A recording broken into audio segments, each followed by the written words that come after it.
तबलीग करके हमें फिरका बनाने की जरूरत नहीं है, दीन समझाने की और सिखाने की जरूरत है। तो पहली तहरीक तो कुरान फहमी की होनी चाहिए, और दूसरी तहरीक ये होनी चाहिए कि सीरत पढ़ाई जाए, सीरत आम हो सर, सीरत का हवाला आम हो।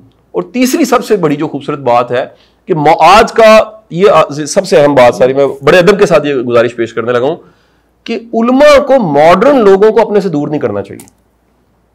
सर ये माना जाए कि ये दीन सिर्फ मदारिस के बच्चे, लैया, कमालिया, टोबा टेक सिंह, लाला मूसे के बच्चे की सिर्फ जिम्मेदारी नहीं है, ये मॉडर्न आज के इदारों में पढ़ने वालों को भी दीन सीखना चाहिए। उसके बगैर आप माशरा नहीं बदल सकते।